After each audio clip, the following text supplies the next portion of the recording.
Welcome back, student. Now, today we are going to start another topic which is discuss about the disease related with the Basidiomycetes members.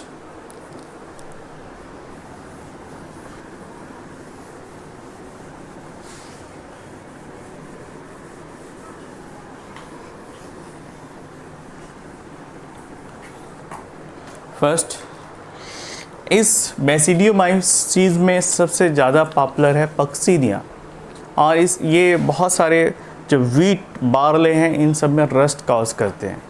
तो one by one देखते हैं Puccinia family के जो members हैं वो किस तरह के डिजीज़ कॉज करते हैं प्लांट्स में। फर्स्ट है black rust disease, black rust disease, और ये डिजीज़ पाई जाती है वीट में, disease of wheat. It is caused by the member of basidiomycetes जिसका नाम है पक्सीनिया ग्रैमिनिस ट्रिटिकी।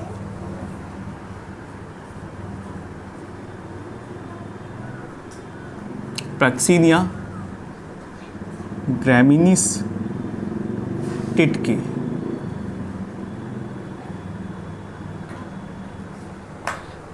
ट्रिटकी, TRI, ट्रिट CI, पक्सीनिया ग्रैमिनिस ट्रिटकी। इसकी वजह से ब्लैक रस्ट ऑफ डिजीज़ पाया जाता है वीट के अंदर। दूसरी डिजीज़ का नाम है brown rust of wheat. Black की जगह यहाँ पर brown rust disease of wheat, ये भी पाई जाती है पक्सीनिया फैमिली के मेंबर्स जिसका नाम है Puccinia recondita. Puccinia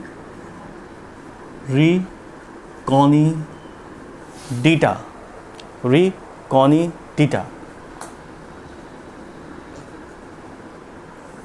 right. Next disease पाई जाती है yellow stripe rust of wheat. Yellow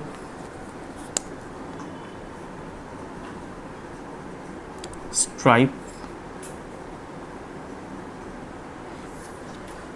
ये भी वीट में ही पाई जाती है और इसके लिए ज़िम्मेदार होता है पक्सीनिया फैमिली के ही मेंबर्स जिसका नाम है पक्सीनिया स्ट्रीफॉर्मिस।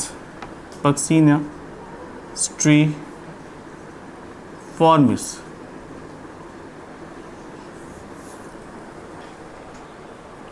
नेक्स्ट आता है brown leaf of rust in case of barley. Brown leaf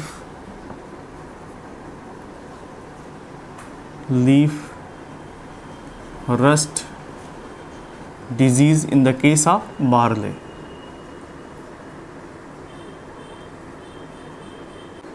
barley की डिजीज के लिए रिस्पॉन्सिबल होता है Puccinia हॉर्डियाई, right? So this is the important diseases which is caused by the Basidiomycetes members. Now point to be remember, कुछ points हैं जो आपको याद रखना चाहिए। For example, KC Mehta studied annual recurrence of wheat rust in Indian plants. Indian plants में जो recurrence है wheat में जो rust cause होता है इसकी स्टडी की थी KC मेहता ने, जो इंडियन साइंटिस्ट है। इसके बाद नेक्स्ट आता है smuts.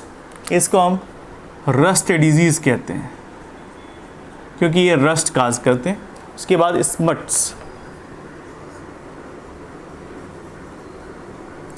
The smut causing fungus are also pathogenic and they bear thick walled black coloured resting spores.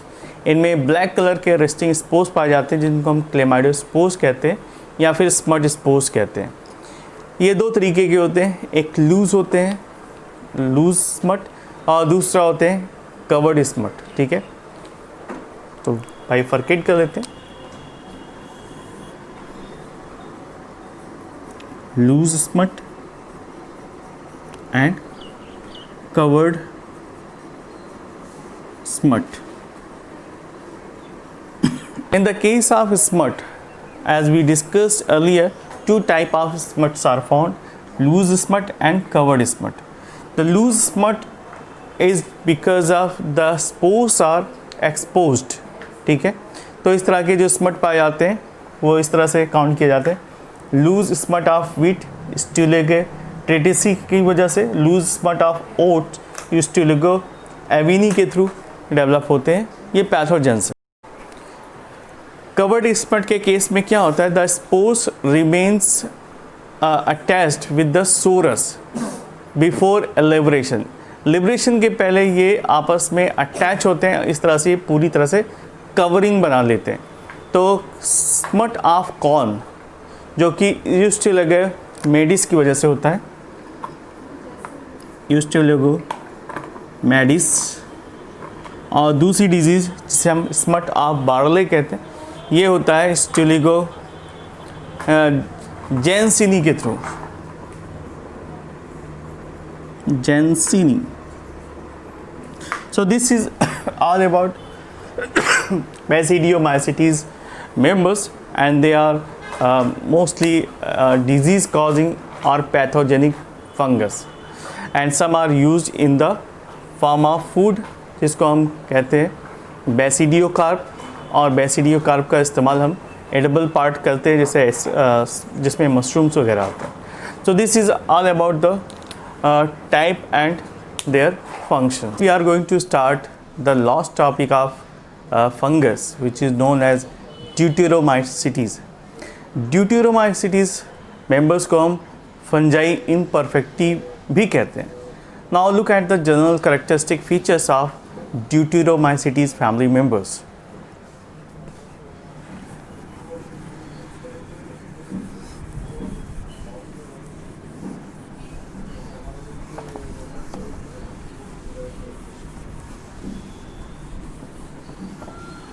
Heading डाल दीजिए deuteromycetes.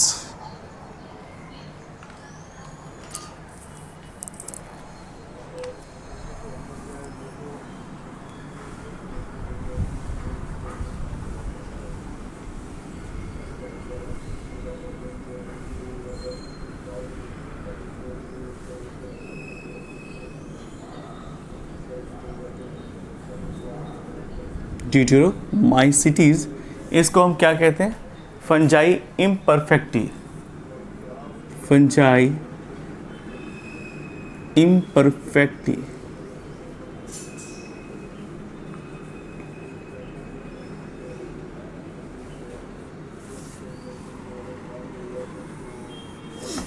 Now look at the general characteristic features. इस ग्रुप में जितने भी फंगस होते हैं वो किस तरह से अपीयर होते हैं, उनके क्या कैरेक्टर्स हैं, आइए डिस्कस करते हैं।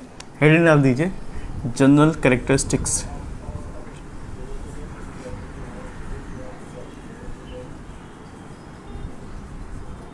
General characters. First, the perfect stage of sexual stage is either absent or they do not reported right now. अगर इस ग्रुप के फंगस में सेक्सुअल स्टेज पाई जाती है तो उसके बारे में अभी कोई रिपोर्टिंग नहीं है या फिर नहीं पाई जाती, और इसीलिए इसको हम कहते हैं फंगाई इम्परफेक्टी, और इस वजह से इसका नाम इम्परफेक्ट पड़ा।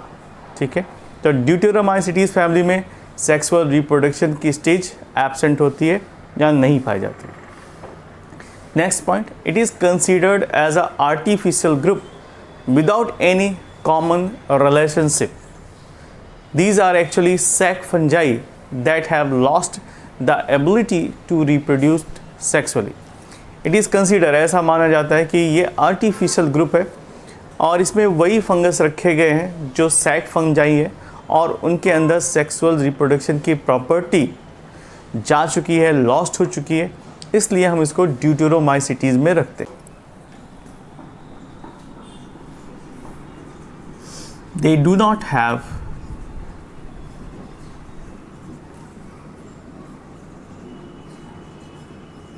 sexual reproduction. यहाँ पर सेक्सुअल रिप्रोडक्शन की प्रोसेस नहीं पाई जाती। Next point, it is considered that they are sac fungi and they lost their sexual reproduction capability. So sac fungi lost their sexual reproduction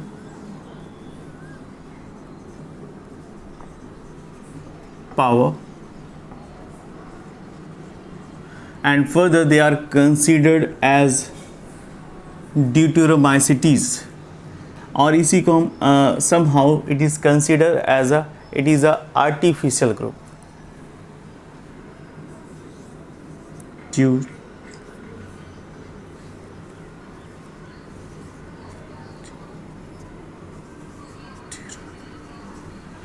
Mycetes, which is considered as a artificial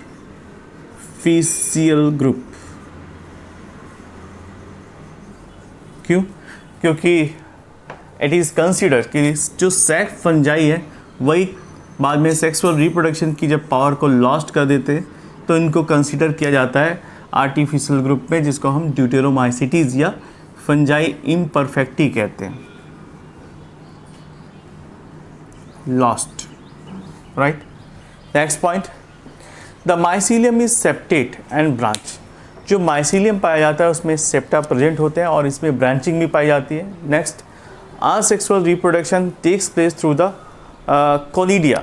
यहाँ पर conidiophore का formation होता है और वहाँ से conidia develop होते हैं और इस तरह से असेक्सुअल रिप्रोडक्शन कोनिडिया के फॉर्म में पाया जाता है. In some members it can produce diseases. ये कुछ मेंबर्स में डिजीज़ भी प्रोड्यूस करते हैं. So it is very important, note down कर लेते हैं कि कौन से जो वैराइटीज़ है वो डिजीज़ कॉज करती हैं. फर्स्ट ऑफ ऑल दो सेक्शन बनाते हैं, डिजीज़ का नाम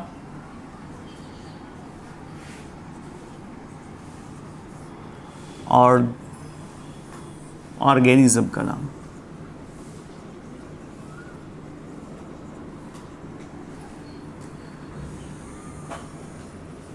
So the disease, first disease, early blight of potato.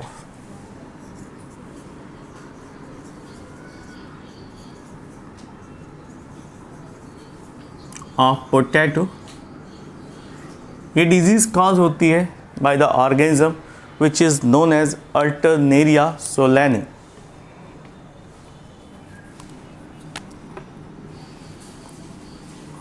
Alternaria solani. इसकी वजह से डिजीज़ कॉज होती है जिसको हम कहते हैं early blight of potato. Next आता है red rot of sugar cane.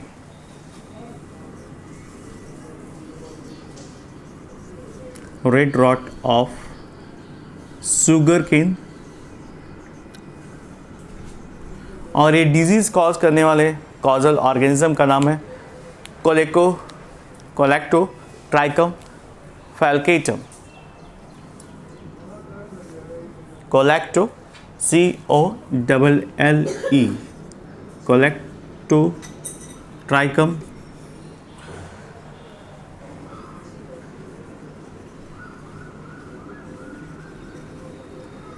कोलेक्टोट्राइकम फैल्केटम.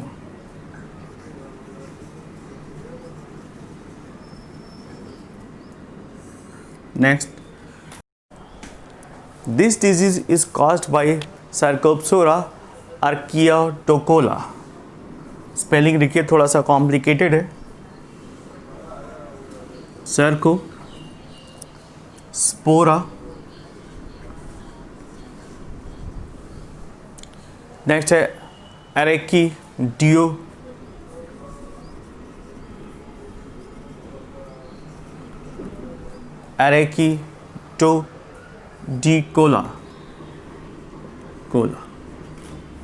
It is slightly complicated name. तो इसकी वजह से कौन सी डिजीज़ होती है? Tikka disease of groundnut. और इसकी दूसरी भी स्पीसीज है जिसकी वजह से डिजीज होती है, स्पोरा पर्सोनेटम।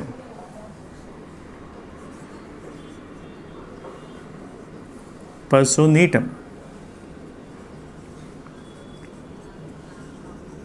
तो ये दो स्पीसीज हैं, सर्कोस्पोरा एरिकीडिकोला और सर्कोस्पोरा पर्सोनेटम। ये दो ऐसी ऑर्गेनिज्म है या कॉजल ऑर्गेनिज्म है जो टिक्का डिजीज कॉज करती हैं ग्राउंड नट के केस में। नेक्स्ट आता है brown leaf spot of rice. Brown leaf spot of rice, इसमें कॉजल ऑर्गेनिज्म का नाम क्या है? It is caused by helminthosporium और राइजी।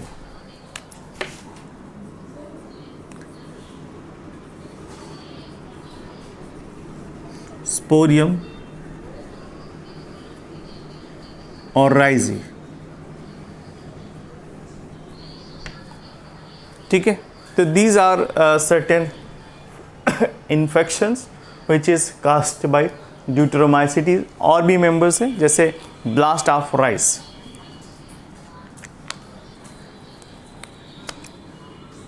ब्लास्ट ऑफ राइस, ये डिजीज कॉज होती है पायरिकुलेरिया ओराइजी की वजह से। Pyricularia oryzae.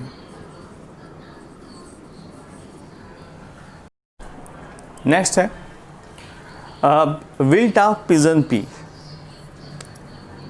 Wilt of pigeon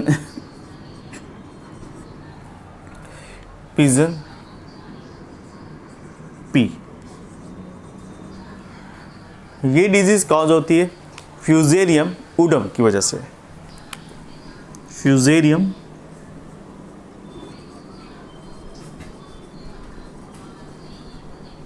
उडम। तो these are certain fungus which are causing disease in the plants. So this is all about the disease which is caused in the plant. तो ये plant disease और एक causal organism हो गए जो plant में disease cause करते हैं। नाउ नेक्स्ट, कौन से ऐसे फंगस है जो ह्यूमंस में और एनिमल्स में डिजीज़ कॉज करते हैं?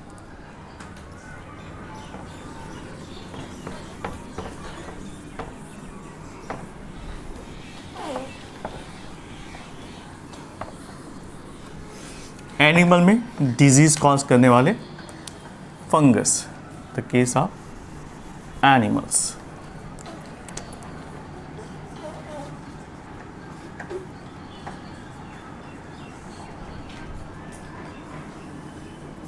दो पॉपुलर डिजीज है, काफ़ी फेमस है। फर्स्ट है रिंग वर्म ऑफ फुट, जिसे हम एथलेटिक्स फुट भी कहते हैं, और दूसरा है रिंग वर्म ऑफ स्कैल्प या हेड। तो लिखते हैं रिंग वर्म ऑफ फुट, इसी को हम एथलेटिक्स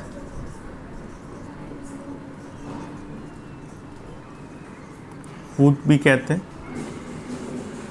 ये डिजीज कॉज करने वाले फंगस का नाम है ट्राइकोफाइटम इंटरडिजिटेट।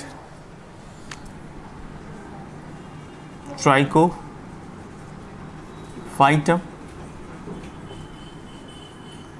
इंटरडिजिटेट, स्लाइटली कॉम्प्लिकेटेड है बट याद हो जाएगा। ट्राइकोफाइटम इंटरडिजिटेट या फिर इसे टीनिया पेडिस भी कहते हैं। टीनिया पेडिस, इसकी वजह से एथलेटिक्स फुट या फिर ring worm of foot disease spread होती है। नेक्स्ट आता है ringworm of scalp. Ring worm of scalp या हेड रीजन।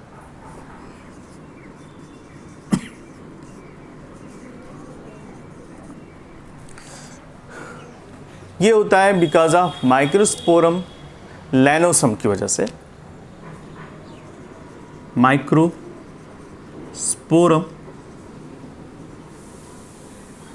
लैनोसम।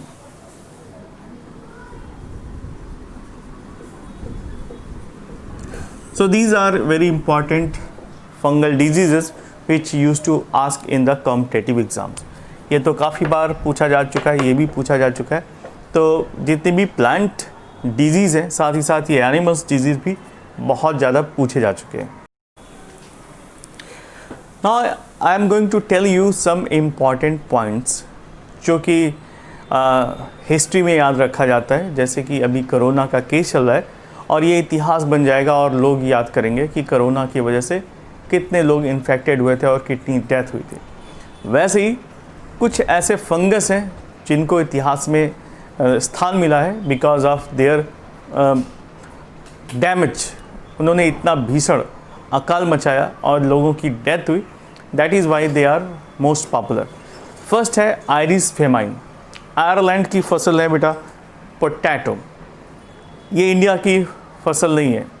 आयरिस में ही पोटैटो का सबसे ज़्यादा प्रोडक्शन होता है और वहीं से पोटैटो इंडिया में भी आए। वहाँ का मेन जो फूड है वो है पोटैटो। तो जो आयरिस फेमाइन थी वो 1845 और 47 के बीच में रही, लगभग 2 साल। और इसमें जो फसल है पूरी तरह से डिस्ट्रॉय हो गई, यानी farmers destroy all the potato crop because due to certain infection. और ये इन्फेक्शन काज हुआ था फाइटोप्थोरा इन्फेस्टेंस की वजह से, जिसको हम लेट ब्लाइट ऑफ पोटैटो कहते हैं। और इस ड्यूरेशन में पूरी की पूरी फसल ख़राब हो गई और इसी को हम आयरिस फेमाइन के नाम से जानते हैं। तो लिख लीजिए सम स्पेशल पॉइंट्स में।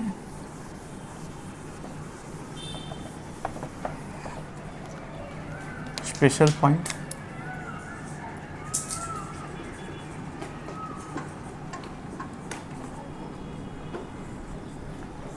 सीधे आप आयरिस फेमाइन के नाम से लिखिए, ऐसे ही क्वेश्चन पूछा जाता है डायरेक्टली। Iris famine.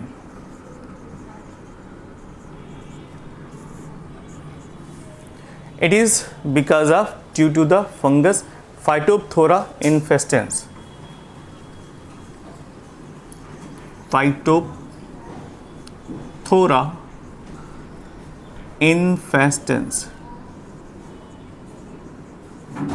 right? और इसकी वजह से जो डिजीज काज होती है उसका नाम है late blight famine is due to the phytophthora infestans, जो कि एक तरह का फंजाई इम्परफेक्टी है और इसकी वजह से डिजीज कॉज हुई। उसका नाम है late blight of potato.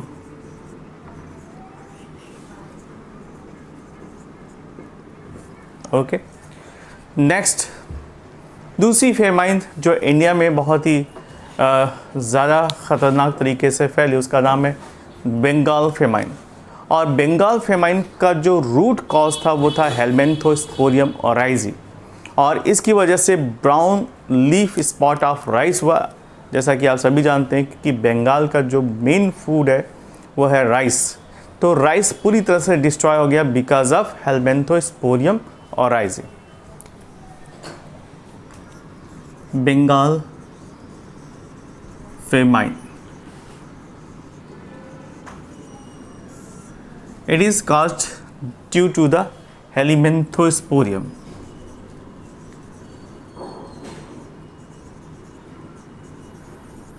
Sporium.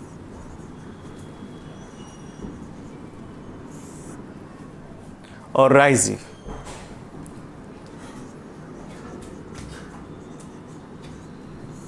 Right. और ये फेमाइन 1942 से लेकर 1943 यानी पूरे एक साल। नेक्स्ट हेडिंग डालते हैं lichen. What is lichen? Actually these are formed by the symbiotic association between alga and fungus. तो एल्गा और फंगस के कॉम्बिनेशन से या फिर एसोसिएशन से लाइकेन्स का फॉर्मेशन होता है।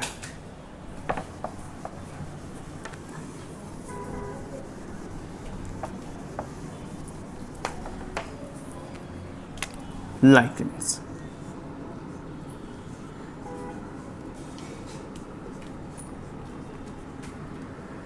Lichens. Now, these are formed due to the association of alga. Alga में basically blue green alga plays an important role. Plus, they have a association with Parmelia, Graphis, Cladonia, Usnea. ये कुछ ऐसे fungus हैं जो इसके साथ associate होते हैं। और मोस्टली फंगस में भी एस्कोमाइसिटीज़ के मेंबर्स, एल्गा एंड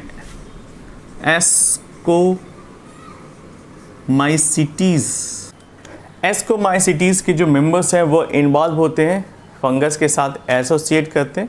तो इसके एग्जाम्पल हैं पर्मीलिया,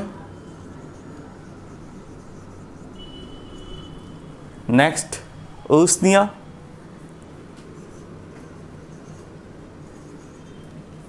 नेक्स्ट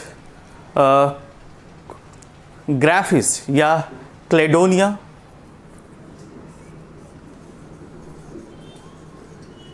ये सभी आते हैं एस्कोमाइसिटीज से। कुछ बेसिडियोमाइसिटीज के भी मेंबर्स हैं जो एसोसिएशन करते हैं। तो लिख लेते हैं एग्जाम्पल बेसिडियोमाइसिटीज का।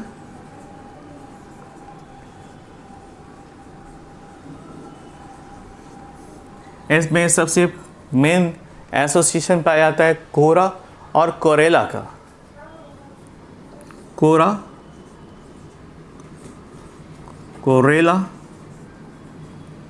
these are fungus which belongs to the Basidiomycetes family। ठीक है, तो ऐसे एसोसिएशन को हम कहते हैं माइकोबॉन्ड। और अगर फंगस एसोसिएट हो जाता है एल्गा के साथ तो इसे हम फाइकोबॉन्ड या माइकोबॉन्ड कहते हैं। ऐसे एसोसिएशन जिसमें एस्कोमाइसिटीज़ के मेंबर पार्टिसिपेट करते हैं तो इस तरह के जो लाइकेंस है उसको हम कहते हैं एस्कोलाइकेन। एस्कोलाइकेन।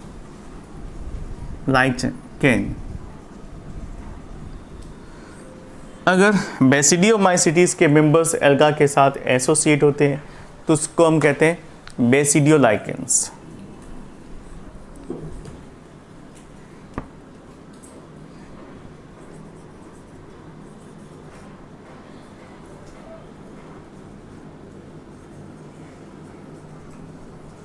ठीक है, तो इस तरह से ये एसोसिएशन पाया जाता है।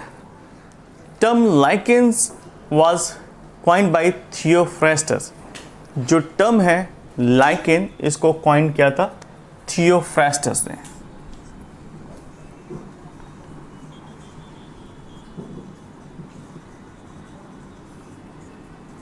Theophrastus coined the term।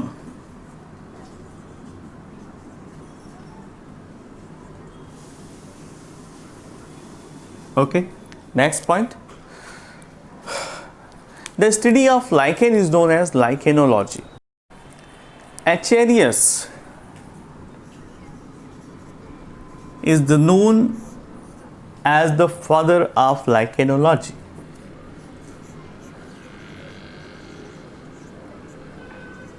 Lichenology,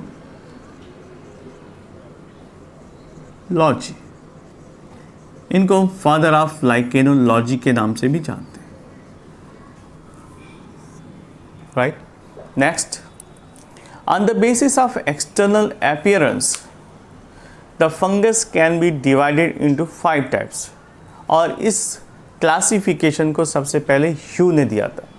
ह्यू ने on the basis of external appearance वो किस तरह से दिखाई देते हैं अलग अलग 5 हिस्सों में डिवाइड किया। फर्स्ट आता है क्रस्टूज लाइकेन।